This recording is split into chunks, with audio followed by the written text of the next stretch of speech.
Stand by, everyone. If you're just getting back on the stream, this is the continued version. Apparently, the first one went down. So hopefully, if you are back, and let me just make sure that everything on my end is set up, we're now going to resume the stream, hopefully. All right, so it seems like we got some people coming back, and I'm going to flip over to the map real quick, and I'm going to give it a few minutes just so that way everyone can hop back in here. That was on the other one. And then we'll continue with the news and this video.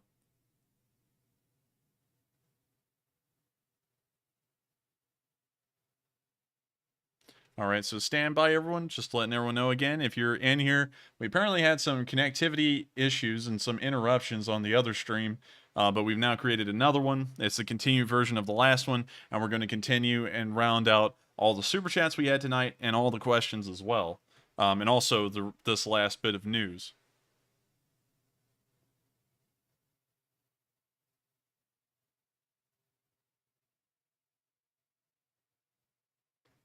So we're just waiting. We're waiting for everyone to come back. So everyone just hang on just a minute. Please be patient.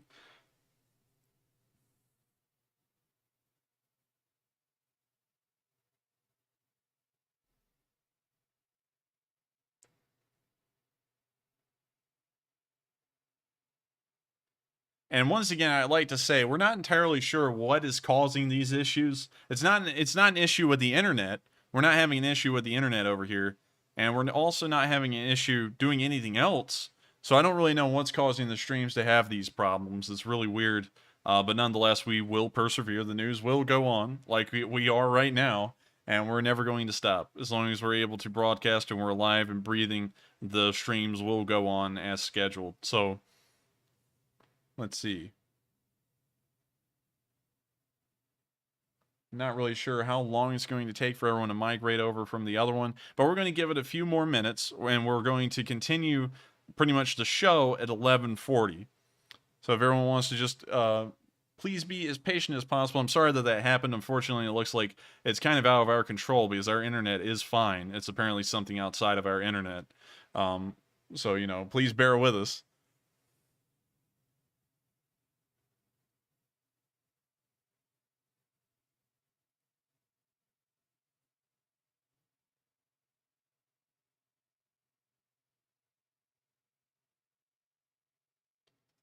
So let's see here. Just going to go look through. We apparently have new stream is up.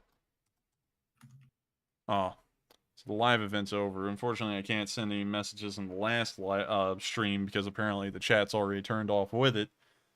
So we're just going to sit here and wait for a bit. Wait for everyone to come back. And we will, of course, start in a minute.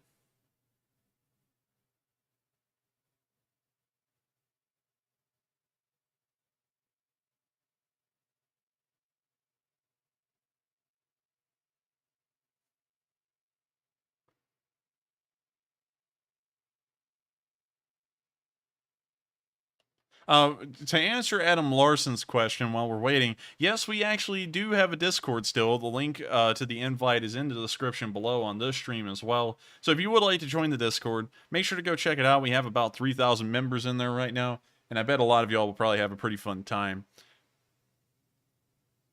So it looks like we have now passed the point of no return, and we will continue on with the news for everyone who is left. It doesn't really look like a lot of y'all are left, but nonetheless, we will continue.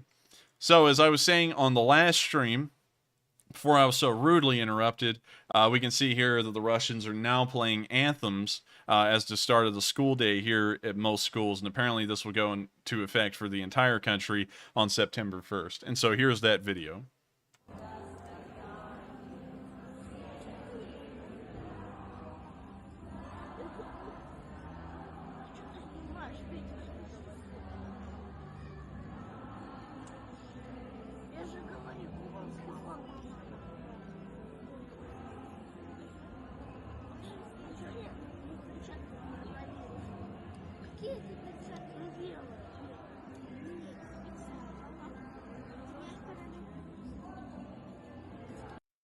And so with that, that's the end of that video. But you can see there that the process of indoctrinating the Russian youth is already underway inside of Russia. And so with that, we have actually reached the end of today's news. So if you got on the video to see the remainder of the news, it looks like that's the end of it. And so with that, we're now going to move on to all of the questions we've gotten tonight. And so with that, what are the questions, Matthew?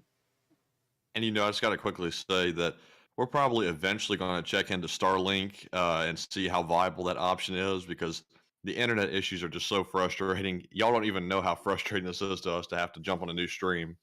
But anyways, back to the questions. First up, we have an $11 donation from Zyper Sniper 1, who says, if it's true that Russia has declared that the special operation is now a war, doesn't Ukraine have all rights to claim back the Donbass and Crimea? I'm not entirely sure about the Crimea. Donetsk and Luhansk, though, they're not even recognized as sovereign countries by anyone except for the Russians. So I think that that is something that they could possibly do, is retake Donetsk and Luhansk. We know that they're making incredibly good ground here in their offensives, their counterattacks themselves elsewhere in the country. And so I think if they were able to put enough effort into it, they could manage to take Donetsk and Luhansk. Crimea, on the other hand, was annexed by the Russian Federation and is considered a Russian oblast, I believe. So attacking it would be like attacking sovereign Russian territory in the eyes of Russia. So I think that pretty much answers the question, because if you attack Russian sovereign territory by actually invading it in the eyes of the Russian, and of course it's not sovereign Russian territory, it's Ukrainian territory, but this is how the Russian government will look at it. If you invade that, it's pretty much going to be like pushing in towards Bryansk or Kursk, and they're going to treat it like their government is under threat, and then that may bring them into doing crazy stuff like using nuclear weapons and such things like that. But I hope that answers the question, and I thank you so much for the support. And with that, we're going to move on to the next one. And next up, we have a $10 donation from Adam Lee Fox, who says, hey, Enforcer, a break is always good. My Enforcer hoodie arrived the other day, and I love the quality. Everyone needs to get one for themselves. And any opinion on German equipment heading to Ukraine? Well, I thank you so much for the support, and I'm glad that you too enjoy the merch. We, of course, tried to put our best efforts into designing the actual normal logo merch, not the limited edition stuff. Of course, we try on everything, but I made sure to directly oversee the design of the original merch. And so I'm very glad that you do enjoy it. Matthew also had a huge hand in designing that as well. He was the actual one who saw it come to fruition. I was kind of like the creative genius behind the thing. But nonetheless, I am so glad that you enjoy it. And it's crazy that people actually give plugs for the merch because they like it so much. And so I thank you so much for the support. And to answer on the comments about German equipment, I think German equipment is as welcome by the Ukrainians as any other kind of equipment. But of course, there is always the question of rearmament in Germany that everyone's throwing around, considering that the Germans have now upped their military budget to 100 billion in the next fiscal year, and they're also sending a large amount of arms and supplies to Ukraine. And so, if we were to talk about it in the political perspective, it appears that Germany is trying to re enter the world stage as a major military player. And that's really all there is to this. And I think that they're starting to stretch their wings again, like they did kind of like at the beginning of World War II, I guess you get, well, the lead up to World War II in 1936 and such. They're starting to stretch out their wings again and begin the effort to remilitarize. Although I don't believe Germany will go down the same path they did back then. It appears that a lot has changed in German culture since then. But I do hope that that answers the question, and I thank you so much for the support. And with that, we're going to move on to the next question. And next up, we have a $10 donation from Rockets Red Wines, who says, reference the artillery video from earlier. Christ is risen is traditional Orthodox Easter greeting with a response of, indeed he is. Video may have been from Orthodox Easter on Sunday, Leaf Springs Army. Well, I think actually the joke behind that when he was saying Christ is risen is that the rockets were being launched from the launcher, and so the rockets leaving the tubes was kind of the answer to that statement, since you've now included a little bit of information on that. And maybe he was saying Christ is risen, and every time a rocket launched, he was thinking in his head that the rocket was saying indeed he has, or indeed he is. But I do thank you so much for the support and also providing some additional information on what he meant by that phrase. I didn't actually know that. And I'm thank you very much for including a little bit more information about Ukrainian cultures and customs because that's really neat to me. And so with that, I thank you once again for the support, and we're now going to move on to the next question. And next up, we have a $10 donation from Vasily, who says, "Hey, I had family on that Death Star." Well, I thank you very much for the support. I'm not really sure what you're referencing there, whether it be the Moskva or something else, but I do thank you so much for the support and the funny little joke there. I know what you're talking about, and that was pretty funny. So I thank you so much for the support and the joke. And with that, we're going to move on to the next question. And next up, we have a $10 donation from Sweet Music Studios, who says, "Who do you think is lighting all those fires in Russia?" I think a rabid arsonist is having one hell of a kick, right? I'm just playing. I'm not really sure who would be starting the fires inside of Russia. There is a large volume of them now starting that we know were not happening before the war. And so one would have to assume that there's some kind of sabotage groups that are operating behind the lines. They may be Russian citizens, they may be Ukrainian operators, they may even be external operators like Chechens who still hate the Russian government, and also Belarusians. It could really be anybody. So there's too much of a large pool for me to actually pick from to say who it might be, but we do have a large list of suspects who could, of course, be praised for doing this incredible sabotage work behind Russian lines. So I hope that kind of answers the question in a way. Really, honestly, if I was to say who it was, I believe it's probably Belarusian or Russian saboteurs who are moving around inside of the country and trying to inflict as much damage as possible in protest against the government. And so, with that, I hope that kind of gives an answer on who I'm thinking it is. And with that, we're going to move on to the next question. And next up, we have a super chat from a channel regular, VMan29397, who puts in a $5 donation and says, "On a scale of 1 to 10, how foolish would it be for Russia to attack from Moldova? And what are your thoughts on Germany sending AA tanks? By the way, Slava Ukraine." Horom Slava. And also to answer that question, I think that Russia attacking from Transnistria at this very moment would be a 9 out of 10 on the stupidity chart. You see, because here's the reason why. There's no way to resupply those units at all. You know, they could try an air wing into there and try and resupply them that way. But the problem is that they have to fly over Ukrainian controlled territory somewhere, and anti-air defense batteries could probably shoot down the aircraft relatively easily. So, in regards to that, the only way they could supply the Transnistrian troops, it's highly dangerous and risky. So I don't believe that that would be the case. So rather than them trying to push into Ukraine and causing the initial shock of it actually happening, I don't really think there would be anything beyond that that would come out of it. I feel like they'd be crushed incredibly quickly due to a lack of supplies and manpower, and so it wouldn't really mean much. It would just be kind of like a shock factor for a second, and then the Ukrainians would overwhelm it and throw it back into Moldova. So I hope that answers the question because there's not really much to add there. I've gone over that one a lot, but it's just such a stupid idea from the Russians, and I just don't think it will work really because there's just no way logistically that they could supply a force in Transnistria at the moment to actually make it a successful new front. So I hope that answers the question, and I thank you so much for the support. Every bit of support we get does help us to continue to run this channel. And with that, we're going to move on to the next question. And next up, we have another $5 donation from VMan, who says, "Where can I send you a photo of a Belarusian fighting for Ukraine that looks like Jim Carrey from the first Sonic the Hedgehog movie?" I think I know who you're talking about, but if you would like to send that to me, make sure to join the Discord, and then you can DM me through there and send the picture that way. I think that would be the easiest way to do it. And also, to everyone who every once in a while reaches out to my business email on the YouTube channel, I highly suggest you don't. It's actually for like like business and stuff. So it's really weird when I'm going through it and I see someone like, "Hey man, I just want to give you some info on this," and I'm like, "What?" I'm like, "That's not a business email." But anyways, I thank you so much for the support. That would probably be the best way to send it to me, and I would love to see it. So thank you once again. And with that, we're going to move on to the next question. And next up, we have a $5 donation from Damn Ugly Doggy, who says, "This land is my land" is ironically a game developed by 5 Ukrainians, 4 of whom are fighting the good fight, 1800s American Indians fighting settlers. Interesting. I have never heard about that game, but I think I'll look into it now that you talked about it. It looks like they're kind of taking that literally, and it looks like they're trying to play the video game in real life now, at least in the modern sense, because now they're doing the same thing to the Russians. So I thank you very much for the support and also sharing that with us, and I will take a look at it. By the way, I'm not sponsored by this video game or anything. I just highly like it, and I think that it's worth supporting them. It's a Ukrainian game called Ostriv. It's a Ukrainian village building game, and I have to say it's one of my favorite city builders. And that's not just me being biased because they're a Ukrainian development company. I honestly enjoy that game more so than other city builders like City Skylines or SimCity or any of those. So make sure to go take a look at that and also check it out because it's a great game. And I bet you a lot of people here in the comments are about to start saying, yes, it's a great game. So I thank you very much for the support. And with that, we're going to move on to the next question.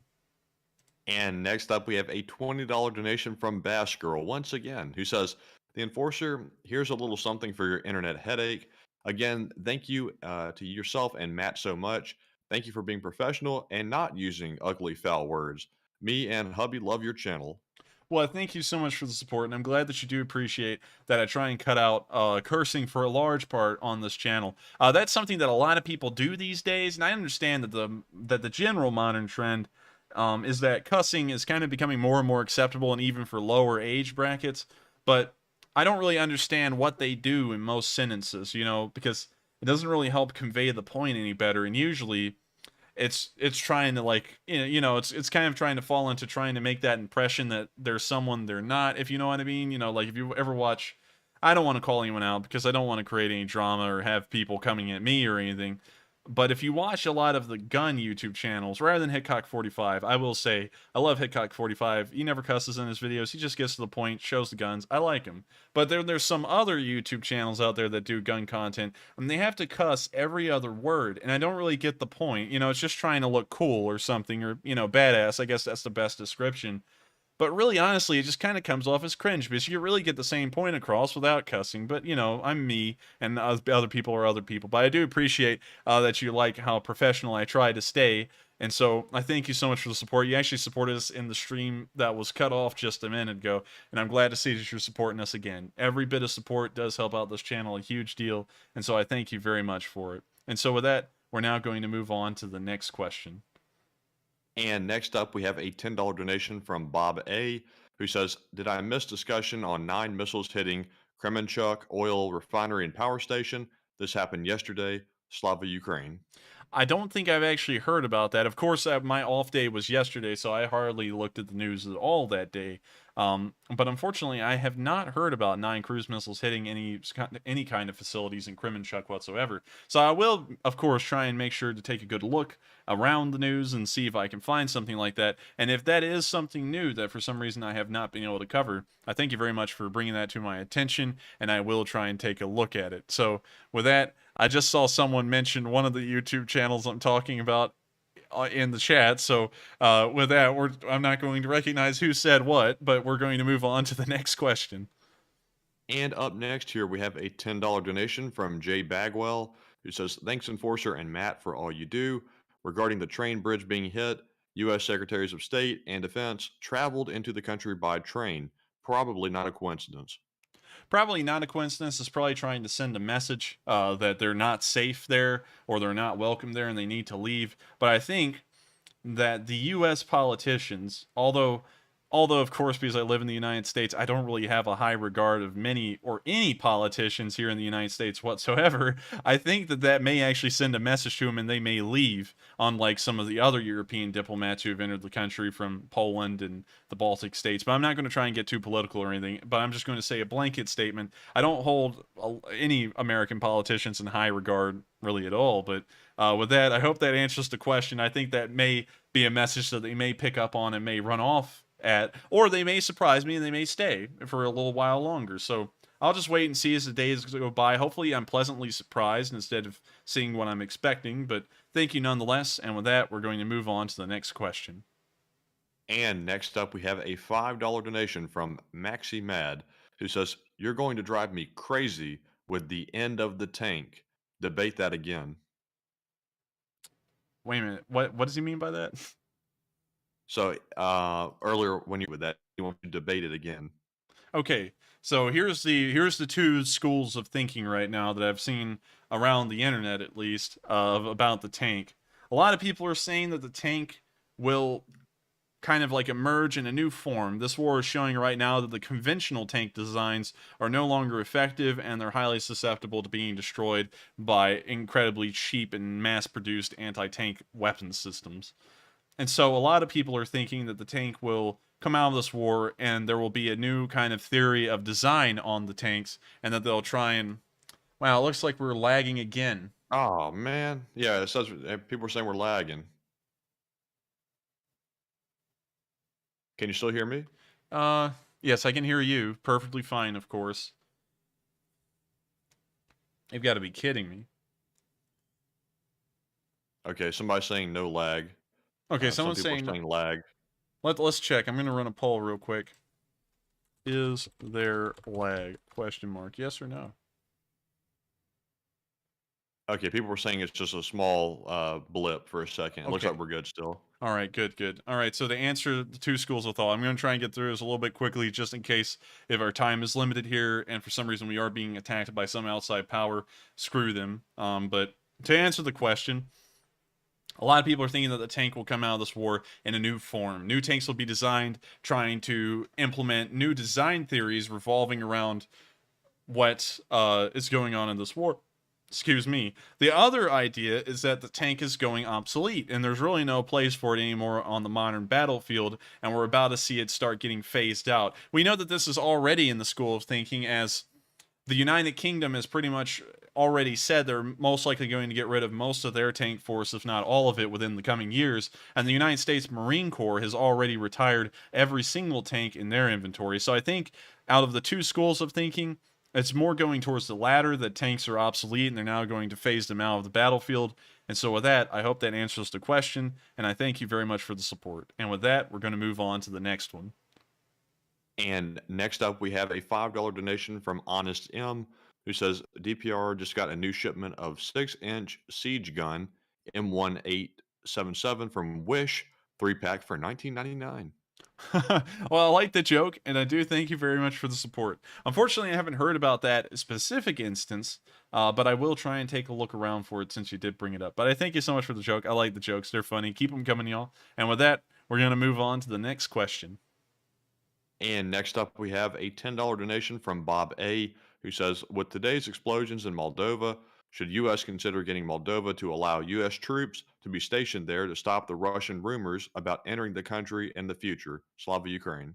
Hroom Slava. And to answer that question, I think that that may be something that Moldova considers, although Moldova has a really hard time dealing with the Transnistrians whenever there's a conflict with them. So I'm not really sure if they want to be in that position where there is kind of a small conflict going on inside of their own country. Of course, y'all know my stance. I don't think the Russians will be in position to do anything with Moldova into the near future because they don't have a land bridge connecting them to Moldova. But nonetheless, that may be something we actually do see in the future. And hopefully the Moldovans are smart and apply for some kind of NATO membership, considering that they are in a safe position right now. And so I hope that answers the question, and I thank you so much for the support. And with that, we're going to move on to the next one. And next up, we have a $5 donation from Trudy, who says, tell me again what the lines signify, please. Bad memory. I wish I could afford more. The info here is awesome, and thanks. Well, I thank you so much for the support. It's wonderful to hear that a lot of people enjoy these streams and the news. But to answer this question about what the lines mean, the lines in black show the original controlled Russian territory, I guess you could say, prior to the war that is inside of Ukrainian borders. So this includes Crimea, and it also includes parts of the Donetsk Oblast and also the Luhansk Oblast, highlighted in black.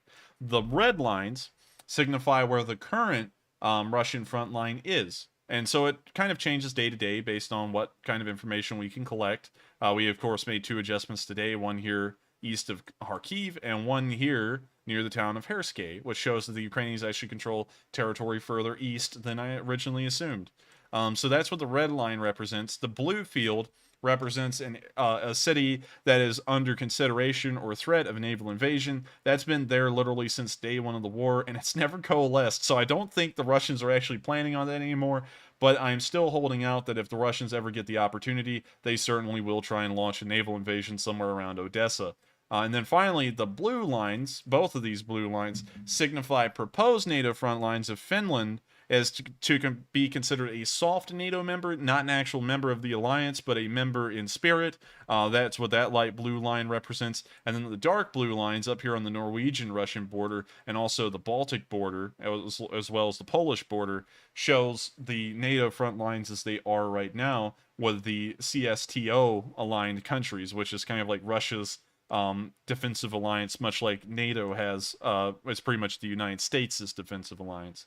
So I hope that answers the question about what the lines are about. And once again, I'm so happy that you do enjoy these streams very much. And I hate that we have to go through the internet connectivity issues. It looks like it did kill off a decent amount of our audience. We only have 2,000, well, 1,600 people watching right now. And I hate that that stuff happens because it makes a lot of people leave before the news is over. And a lot of people enjoy this and it's the highlight of their night. And so I hate that things like that happen and that, the show's interrupted. I hate it. It really pisses me off, honestly, because I'm trying to just run a stream here and there's some kind of outside powers that keep on messing with the stream. But nonetheless, I'm going to keep on streaming until this war is over. So I thank you all so much for the support once again. And with that, we're going to move on to the next question. And just real quick, I want to read a comment that was just put into the chat by Trademarks and Patents for Growing Businesses.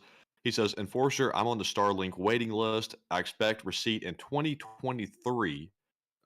So that's a very long time. So we might not be getting Starlink even if we wanted it. So we'll just have to explore some other options here. But anyways, on to the next question we have is from Reflection, who puts in a $5 donation and says, can you put a list out on the Telegram channels you follow to get all of these videos? Also, I'm reading Turkey is moving from the west into Russia. What are your thoughts? I don't know about Turkey moving into Russia. I haven't really heard anything about that. Of course, they'd have to pass through Georgia first, or Armenia and Azerbaijan, so I don't know about that. But we do know that the Turks right now are launching some kind of offensives against the Kurds in northern Iraq. So if that gives you an idea of what the Turks are doing, along with their current offensives inside of Syria, that's a pretty good idea of what they're actually involved in doing. But with that, to answer the first part of that question, could you reread the first part of that question to me since I answered the second part, just so that way I can make sure I cover the whole thing?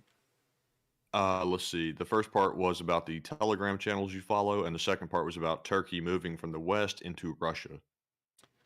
Oh, the Telegram channels I follow, I already answered the second part, so hopefully that answer was pretty good. But to answer the first part, I don't follow any Telegram channels, surprisingly. I actually get most of my information off of Reddit. And I mean, usually like a million different channels. So I hope that answers the question where I get my information from. Of course, you can find it all there. I try and package it all into a neat little format with their locations marked around the map if I can find them. And so I hope that helps you out a little bit. And also, we have a link to the map in the description below. And hopefully, although you know where I'm getting it from, you'll still watch these streams and enjoy them because I try and make sure that the information is packaged up with a neat little bow and that it can all be presented and paint the picture of what's happening each day. So I thank you so much for the support. And with that, we're going to move on to the next question. And up next, we have a $20 donation from Ruben Coolidge, who says, how many Bayraktars do you think are still active, as it seems like footage of them is becoming more and more rare? I hope you enjoyed your day off, and Slava Ukraine. Hrom Slava. And also to answer that question, I don't really know how many Bayraktars are still active. I know that a lot of people love the song. The song's pretty popular at this point. But to actually get to the number of Bayraktars that are still operational, I'm not entirely sure. We don't really have any specific figures or numbers to show how many they even had in the first place, how many they bought, and how many still exist or have been shot down. We don't really have a lot of information on them. But I hope that we can get some information on it soon, because the Bayraktars used to be a huge part of Ukrainian military operations, and now we see that a lot of improvised drones have now been taking up those roles instead. So I'm not really sure what that's indicating, but I have been seeing that as well. So I thank you very much for the support.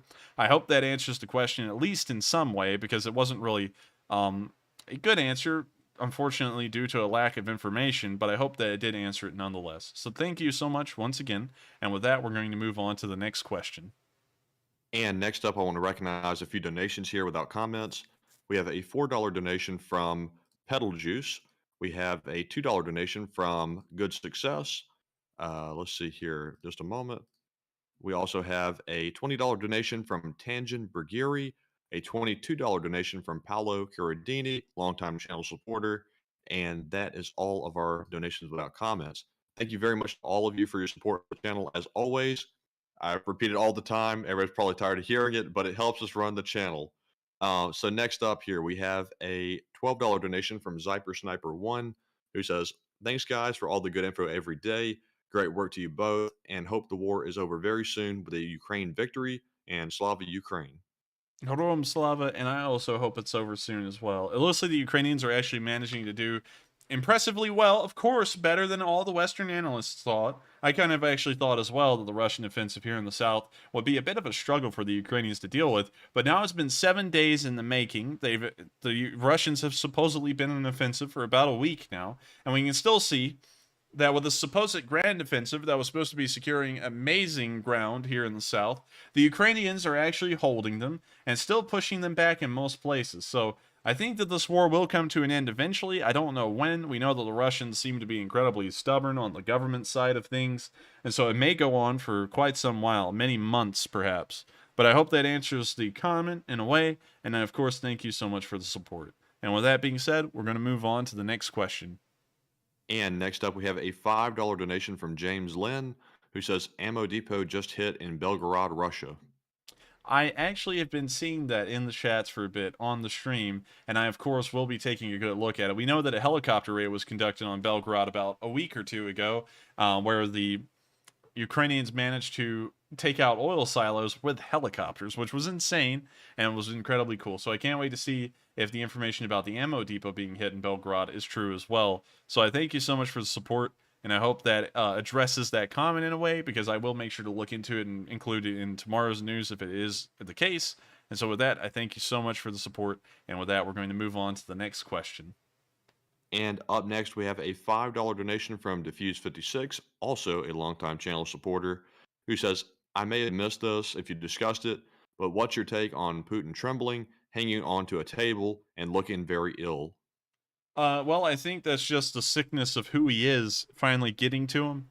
You can only be that sick and look healthy for so long. I'm just playing. I don't really know what's up with him. Of course, we know that he has some kind of terminal illness, perhaps some kind of cancer. We know that he's had cancer before and has had operations to try and fix it, but it looks like most of those operations slash surgeries have not been successful because he's looking incredibly deathly ill recently, and hopefully that kills him over sooner than later, so that way the rest of the world doesn't have to be subjected to the torture of such a sick person being alive.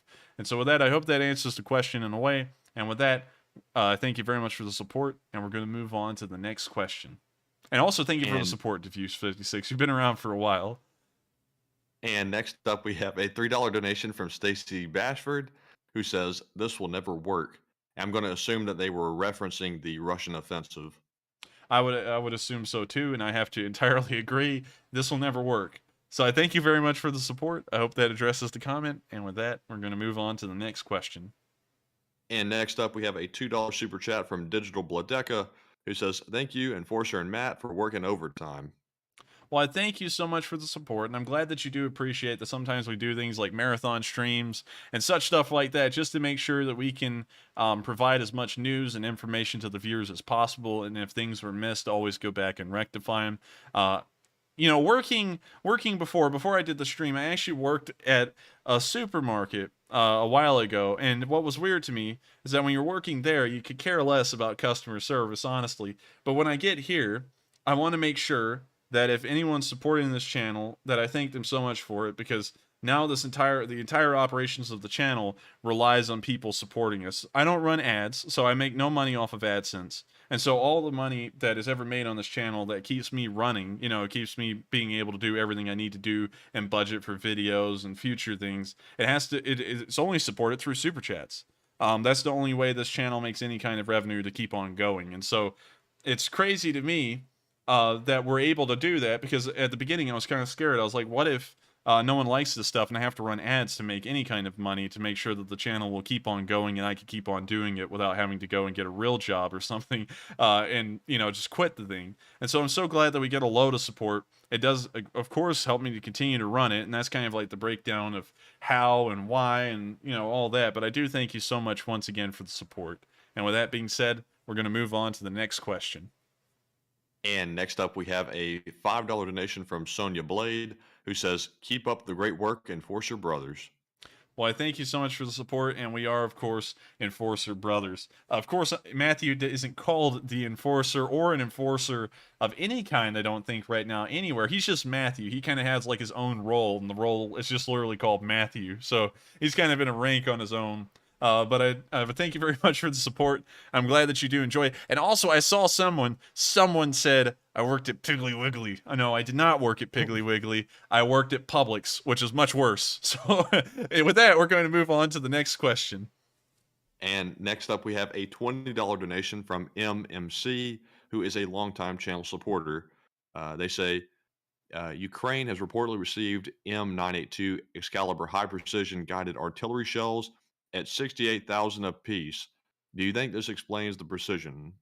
I think it may. Of course, the Excalibur rounds are some of the most accurate in the world, able to guide themselves much like smart munitions, like guided bombs and such, straight to their target. So I believe that may actually account for the precision, although sometimes we do see these precise shots landing amongst an inaccurate barrage. So I'm not entirely sure, but I believe that that may be one of the indicators and the reasons why Ukrainian artillery has gotten so deadly accurate recently. So I hope that answers the question. I see a lot of people talking about Publix and Piggly Wiggly now, which is weird. But I hope that answers the question, and I thank you so much for the support. And with that, we're going to move on to the next question. And the last super chat of the night before we get to our live chat questions here is from Rob Scott, who puts in a $2 donation.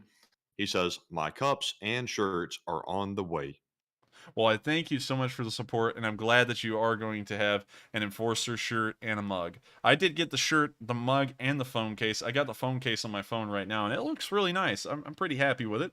It's got a very good print quality, and of course, it looks really cool. And you can also see like the fog in the gas mask that I had on my gas mask, which was really hard to film in. I felt like I was suffocating most of the time while having that thing on. But I thank you very much for the support, and I'm glad that you did get the merch, and I hope you enjoy it so much and you get a lot of use out of that mug, a whole bunch of coffee breaks, and hopefully you're not using that to measure out your shots when I say that being said, because you'll probably be dead by the third time I say it. But I thank you very much for the support, and also to answer some comments about Publix, because I've seen some people saying Publix is one of the best supermarkets, stores in the country. I actually agree. When you go shopping in there, yeah, it's a great store. I mean, like, it's one of the best. But working there is a nightmare. You don't know how bad it is to work at Publix outside of, like actually shopping there. So I just want to let y'all know that my experience and also Matthew's experience, because we both worked at Publix at a time in our lives, was incredibly terrible. And we didn't like it at all. And, if for some reason any of my managers were watching from back then, why couldn't you just adjust my schedule? But anyways, that's to answer those comments. We're now going to move on to the next question. And we actually had a viewer sneak in a super chat a minute ago. We had a $20 super chat snuck in by longtime channel supporter Yoli H, who says, "Dumb question, but what are separatists in the eastern part of Ukraine?" So I'll answer that question. We've heard that there's been some slight partisan activity outside of Bryansk. We're not exactly sure what this, quote unquote partisan activity encompasses or how strong it is, but there is the hypothesis that the partisans control an area about this size in this area. We'll put this down permanently on the map as partisan activity.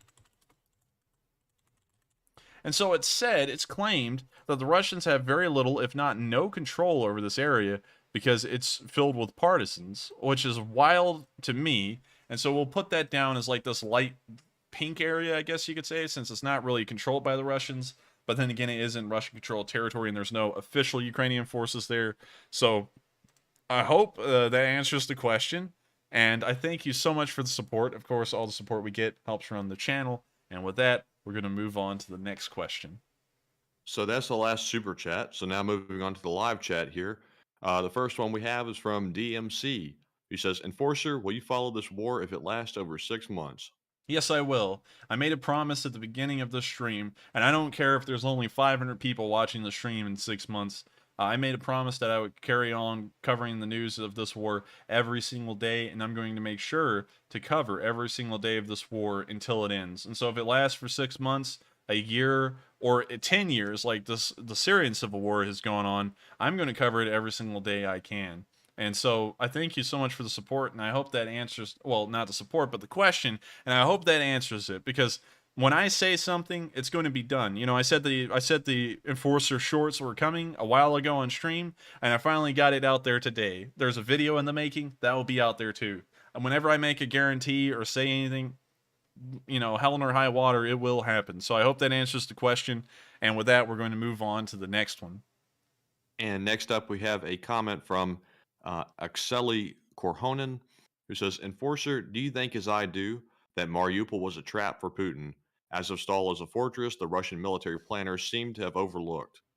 I don't think it was a trap. I think the Russians actually planned on taking Mariupol from the outset of the war because of its major port down here on this side of the city, and so they could actually use that incredibly well to, of course, supply their units in the southern front. It would, of course, lighten their logistical load, but at the same time, we haven't seen them manage to win it, and I think it was actually some kind of oversight and an unintentional oversight by both sides of the strategic importance that Mariupol would play in this war.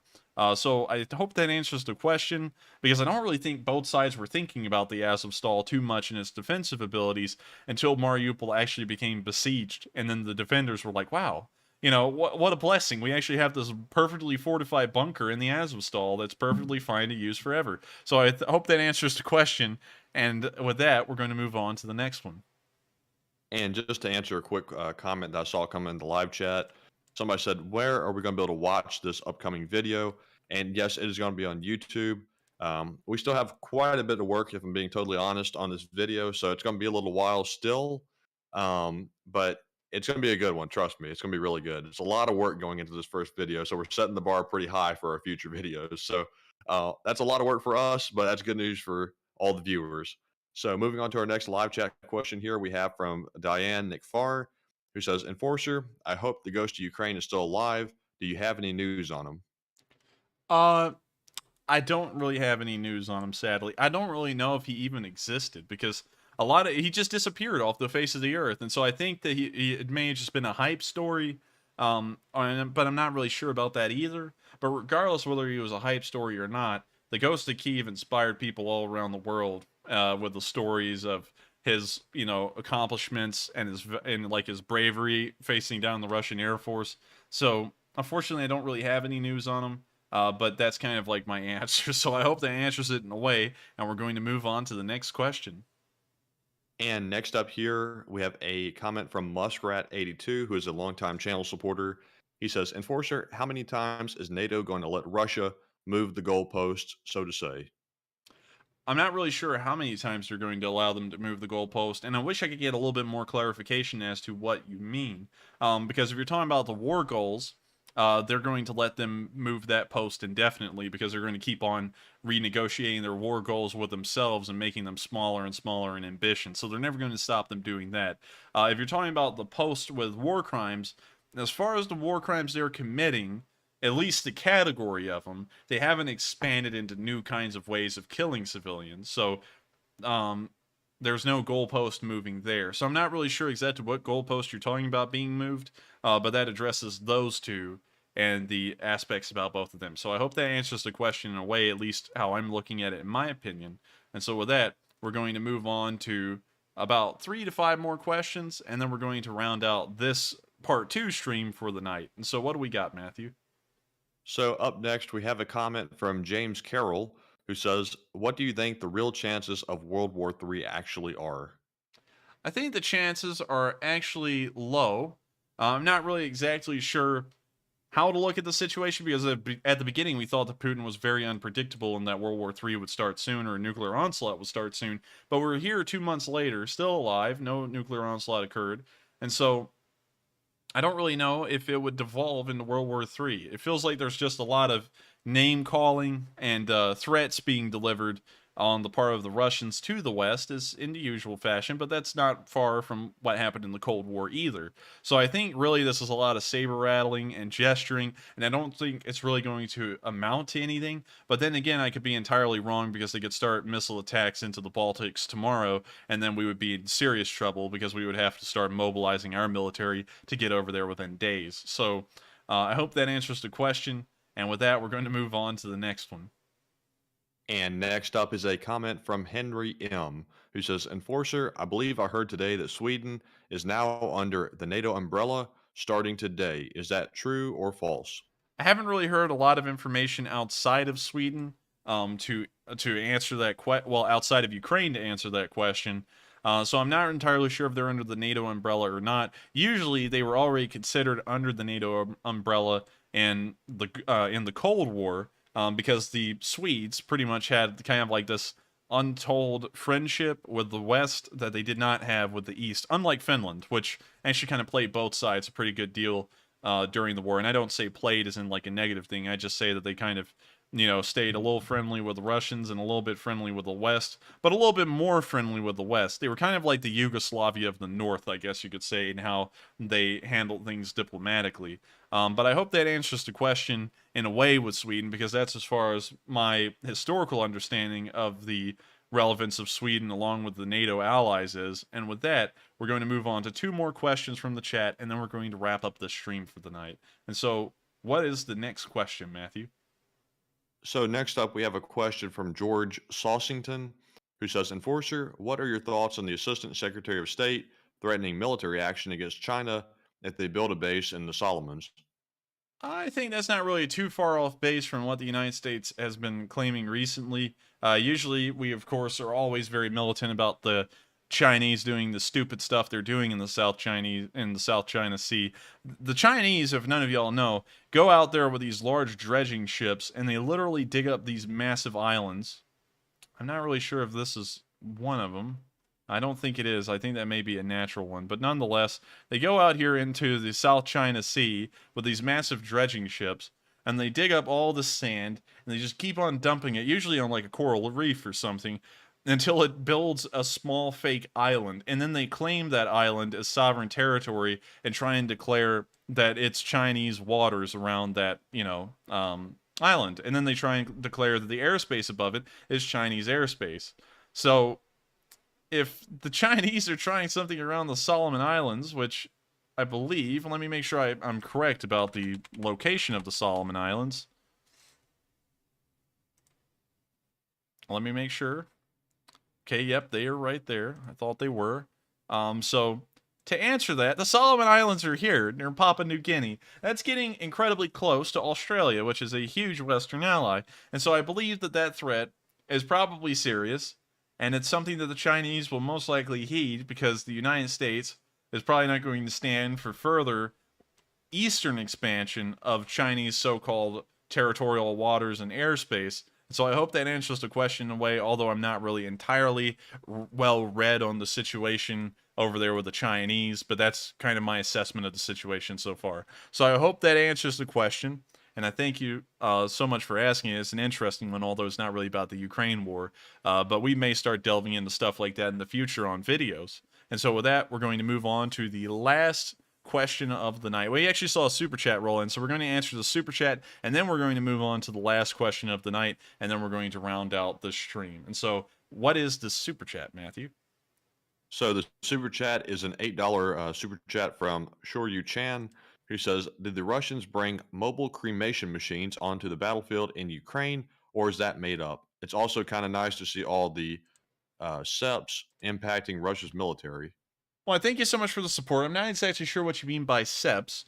Also, something interesting to me, before I answer your question entirely, I was just looking over at my analytics screen, and what's weird to me is that our viewership right now on this stream, Matthew, if you see it, is actually pretty similar to another YouTuber that you and me have talked about. That was kind of weird to me. But anyways, to answer the question, I did hear that they had mobile cremation machines, but we haven't really seen them being used, and we're getting a lot of evidence of large graveyards and cemeteries being made in Russia to bury all of the dead that are coming back from this war. So it may be the case that they're cremating some, maybe they're trying to hide war crimes with them, maybe they're not even there, because we don't really see a lot of evidence of the mobile crematoriums moving around, if any evidence at all, during the entirety of this war. And I know at this point, about, well, actually 2 months in exactly, we would have heard something about them at some point. So I hope that answers the question, and I thank you so much for the support. That has been a question that we've heard here on this channel for a good bit, but unfortunately we don't really have a lot of information about it to show that there are mobile crematoriums being moved around inside of Ukraine and being used by the Russians. And so with that, we're going to move on to the last question of the night.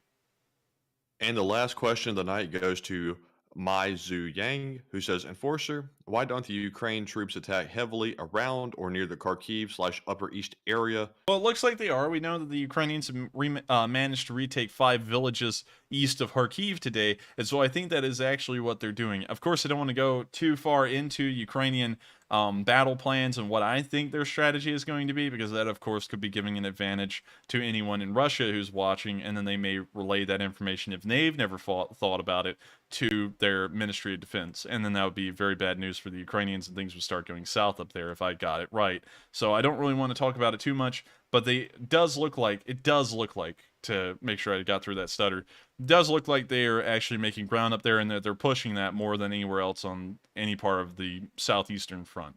So I hope that answers the question, and with that, that is the end of tonight's stream. I thank you all so much for watching. Of course, it was a rough stream tonight. We did have the internet connectivity issues, of course, and it looks like a lot of people unfortunately left at that point, but I hope all of y'all who are still here and everyone who was there before did enjoy the stream. We, of course, try and put in a load of effort, and I thank you all so much for the support, because it does help our channel continue to run. And so with that, I thank you all so much, and I'll see y'all all on tomorrow's stream. Thank you all once again, and I hope y'all have a great night. Take care.